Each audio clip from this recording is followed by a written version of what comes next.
जब आप भगवत भजन करते हैं तो एक तेज प्रकाशित होता है, उसकी वाणी को, उसकी दृष्टि को, उसके भाव को कोई दबा नहीं सकता।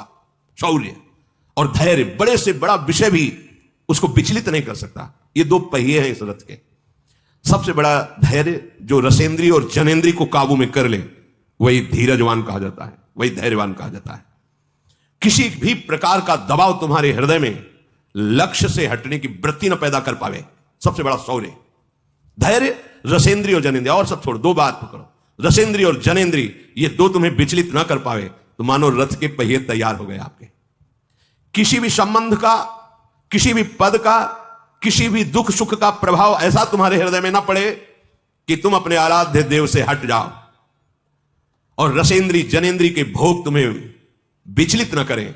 ये दो पहिए हैं रथ के, सत्य और सदाचार।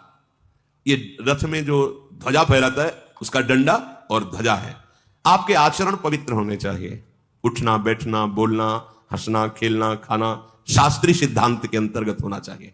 मनमानी नहीं, जहां मन आया खा लिया, जहां मन आया जैसा आया व्यवहार कर लिया, ऐसा नहीं। साधक ऐसा नहीं होता है, परमार्थ का योद्धा ऐसा नहीं होता। हर कदम सावधानी से, तस्मात् शास्त्रम प्रमाणम कार्याकार्यो व्यवस्थित हो, क्या व्यवहार करना चाहिए क्या नहीं करना चाहिए, शास्त्र प्रमाणित होना चाहिए।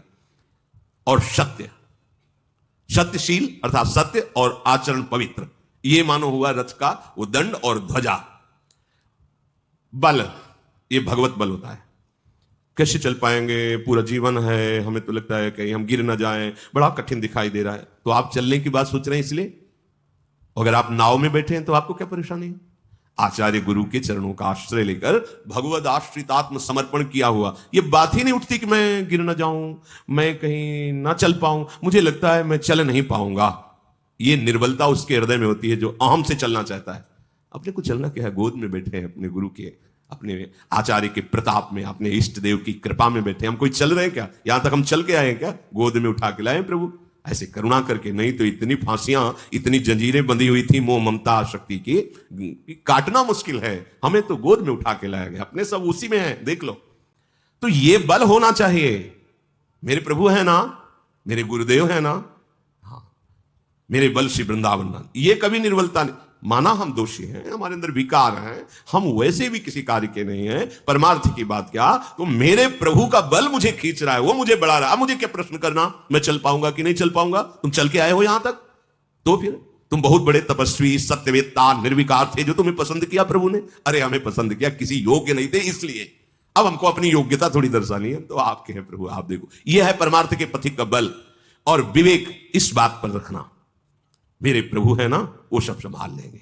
दम, इंद्रियों का वश होना, ये इस रथ के घोड़े हैं। बल, विवेक और दम, परोपकार की भावना, ये चार प्रबल घोड़े हैं जो हमें विजय दिलाते हैं। बड़ी तेजी से परमार्थ यात्रा में चलते हैं। क्षमा और दया समता रूपी डोरी से रथ में जोड़े हुए हैं।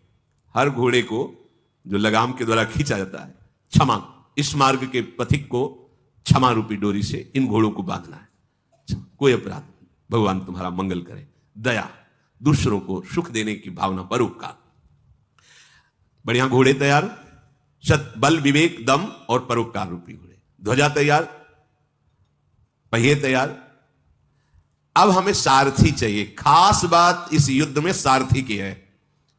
युद्ध में अगर सारथी ठीक नहीं हुआ तो सब ठीक होने पर भी वो गलत दिशा में ले जाए तो बैरी मार सकता है। सारथी प्रवीण होना चाहिए। तो इस रथ में परमार्थ के पथिक का सारथी कौन है? ईस भजनु सारथी सुजाना, बिरति चर्म संतोष कृपाना। अपने आराध्य देव का अंतर रहित निरंतर चिंतन, ये चतुर सारथी है, विजय दिलाने वाला। बस सारा का सारा इस युद्ध में मार्ग में चलने वाले पथिक का जो मंगलमय विधान है, विजय श्री, वो सारथी के ऊपर टिका होता है। सारथी कौन है हमारा? ईस भजन सारथी सुजाना, बहुत ही जानकार, युद्ध में विजय दिलाने वाला। आए हुए हर अस्त्र शस्त्र से रथी को बचाना, यह सारथी का कार्य होता है। ऐसी पद्धति से रथ चला देना कि अस्त्र निष्फल हो गया, सामने वाले ने प्रहार किया, सारथी ने रथी को बचा लिया। कौन है? ईस भजन, अपने आराध्य देव को, राधा वल्लभ श्री हरिवंश, राधा राधा राधा, ये हमारा सारथी है। गलत जगह ले नहीं जाएगा और गलत प्रहार करने वाले से हमको बचा लेगा, बिल्कुल पक्का। ईश भजन सारथी, ये अमृत में बात है। ईश भजन, देखो थोड़ा रथ कमजोर भी हो ना और सारथी चतुर हो, बहुत सावधानी से रथ को निकाल लेगा।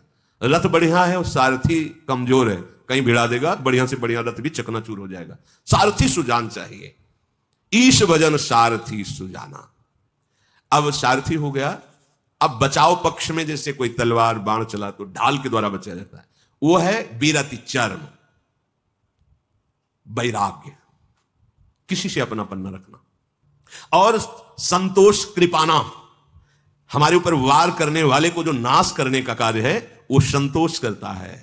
संतोष है भारी तलवार, हर परिस्थिति में हम राजी हैं उसी में जिसमें तेरी रजा। अरे महापुरुषों को अद्भुत अद्भुत निष्ठा, संतोष हर परिस्थिति में। ये तलवार है, हर पीड़ा को काट देगी, हर प्रहार को निष्फल कर देगी।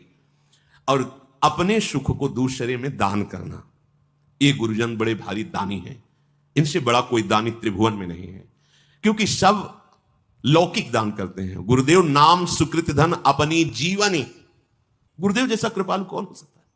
अपना जीवन जो नाना प्रकार के दुख और कष्टों को सह करके जो प्राप्त किया, वो तुम्हें सहज में तुम्हारे मान्यता संसार की भोगों की रखने वाला कैसे इस बात को समझ सकता है कि गुरुदेव ने अपने प्राण दे दिए, अपने जीवन दे दिए हमको। इससे ज्यादा क्या हो? सब कोई जीने की वस्तुएं दे सकता है, गुरुदेव ने जीवन दे दिया, प्राण दे दिया। नाम सुकृत धन अपनी जीवनी अतिहित मान देत वरदान। अब कोई वरदान आशीर्वाद मांगने की, अरे गुरुदेव ने कुछ रखा ही नहीं, सब कुछ दे दिया। बलिहारी है, बस वो शब्द नहीं है कि कुछ कहा जा सके।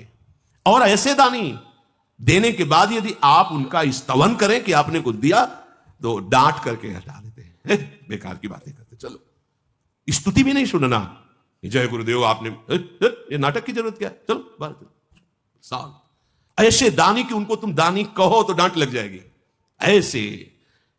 तो ये जो संतोष रूपी धन है, संतोष रूपी तलवार है, ये इस युद्ध में विजय प्राप्त है। हर बात में संतोष, जो ही प्यारो करे सोई मुहि भावे। जय हो आपकी प्यारे, आप जैसे राजी हो उसमें मैं राजी, ये परमार्थ है। और दान, ये फरसा है, ये सब कुछ काट देता है जितने विकार है। गुरुदेव ने जो हमें दान किया ना, नाम, उसके बदले में क्या दे सकते हैं? हमारे प्राण तो विषयों में फंसे, इनको प्राण दे देना कोई खास बात हुई क्या? उनके प्राण और प्राणनाथ चिदानंद में, मेरे प्राणनाथ श्री श्यामा, ये मैं न जान पड़े कान है कि प्राण है, अर्थात प्राण भी चिदानंद और प्राणनाथ भी चिदानंद, वो उन्होंने दे दिया। प्राण और प्राणनाथ दोनों दे दिए, इससे बड़ा और क्या? और बुद्धि प्रचंड शक्ति है विश्व विजय करने के लिए। जब हम गुरु प्रदत्त नाम जप करते हैं तो प्रतिपल बुद्धि वर्धमान होती चली जाती है। सेवक जी महाराज ने सेवक वाणी के 11वें प्रकरण में सजयति हरिवंश चंद्र नामोच्चार, जब हमारे हृदय में गुरु प्रदत्त नाम का निरंतर रिटर्न होगा तो आगे क्या है? वर्धित सदा सुबुद्धि, रसिक अनन्य प्रधान सतसाधु मंडली मंडनो जयति। निरंतर नाम जपने से सुबुद्धि सदा बढ़ती रहती है। अब वो इतनी प्रचंड बुद्धि हो गई, एक क्षण में भस्म कर देती, कोई भी चिंता, कोई भी शोक, कोई भी भय उसे सता नहीं सकता। अब अनुभव रूपी धनुष प्रकट हुआ और निर्मल पाप रहित अचल स्थित दृढ़ ये तर्कस प्रकट हुआ। और मन का वशीभूत हो जाना, अहिंसा, नियमों का दृढ़ता पूर्वक पालन करना, ये उसमें बाण है। और गुरुदेव भगवान के प्रति प्रबल श्रद्धा, ये अभेद्य कवच है उस योद्धा का जो संसार पर विजय प्राप्त करता है। गुरुदेव भगवान का दासत्व, गुरुदेव भगवान के प्रति प्रबल श्रद्धा, ये अभेद्य कवच है। इसके समान विजय प्राप्त करना किसी दूसरे रथ में सामर्थ्य नहीं है। सखा, ऐसा रथ जिसके पास होता है वो सदैव विजयी रहता है, एक भी शत्रु नहीं बचता। महा अजय संसार रिपु, जीति सके सो वीर, जाके असरथ हो दृढ़, सुनहु सखा मति धीर। हे विभीषण, धीर बुद्धि वाले मित्र, जिसके पास ये रथ होता है वो जन्म मृत्यु रूप महाभयावह संसार के हर शत्रु पर विजय प्राप्त कर लेता है। ये रावण की बात क्या है? हर शत्रु पर बड़ा विजयी बनता है रावण, लेकिन काम से तो परास्त है, क्रोध से तो परास्त है, मोह से तो परास्त है, ईर्ष्या से परास्त है, द्वेष से परास्त है। किससे विजय पाया है? पार्थिव शरीरों से।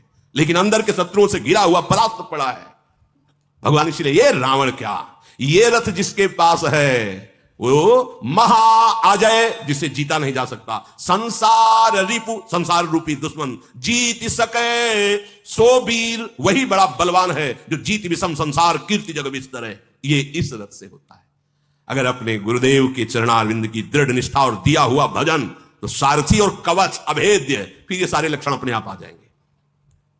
हमें चाहिए गुरुदेव के चरणों का आश्रय लेकर उनका प्रदत्त मंत्र या नाम निरंतर चलाओ। कोई तुम्हें परास्त नहीं, परास्त होते हुए भी तुम्हारी विजय श्री ही होगी। अभी तुम्हें लग रहा है मैं परास्त हो रहा हूं, युद्ध में ऐसा थोड़ी होता है कि एक ही बाण में विजय हो गई। देखो ना, कभी वो, कभी जीते, कभी इधर जीते, कभी फिर इधर चढ़ाई, लेकिन अंत में विजय किसकी होती है? विजय उसी की मानी जाती है जिसकी अंत में विजय होती है। इस युद्ध में ऐसा नहीं देखना अब ये तो संसारी जन है, इनकी तो दृष्टि एक ही है, जरा सा कहेंगे बस खत्म उनका भाव, उनकी श्रद्धा। तो युद्ध है, लड़खड़ा सकता है, घुटने टेक सकता है। ऐसा नहीं कि शत्रु कमजोर है। काम क्रोध लोभ मोह मद मत्सर इतने भारी प्रपंचीय है कि अच्छा शत्रु को शत्रु समझे तब तो विजय प्राप्त कर ले। पर ये शत्रु ऐसे मीठे बन के आते हैं कि लगता है हम पर बड़ी कृपा है, ये हमारे बड़े दोस्त है, बड़ा सुख प्रदान करते हैं, तो जीतने का भाव ही खत्म हो जाता है। वो दुश्मन दुश्मन नजर ले आएगा, ऐसी प्रचंड माया है। क्यों ऐसा हुआ? सारथी ढुलमुल है। ईश भजन सारथी, तुम्हारा भजन नहीं चल रहा है इसलिए नहीं, तुरंत सावधान। मान लो हम प्रमाद स्थिति में हो रहे तो गुरुजनों के वचन जो होते, जैसे सोया जग, ओ बड़ी गलती हो, सावधान एकदम, फिर अपने मार्ग में चल, बचा लिया बचा लिया, बड़ी करुणा। तुम्हें यहां नहीं, तुम्हें वहां जाना है जहां यहां की कोई सवारी नहीं पहुंचा सकती, यहां का कोई साधन नहीं पहुंचा सकता। एकमात्र कृपा, ओ कृपा पात्र जन वही है, खड़े रहो यहां। उसको मतलब नहीं है कि कैसे खड़े रहो, खड़े। उसे हुआ क्या? समझ में आ गया कि आपका अहम समर्पित, आपका तन समर्पित, आपका मन समर्पित, यही बंधन था। मनमानी करना, अहम का पोषण करना, अपनी इच्छाओं का पोषण, यही बंधन है।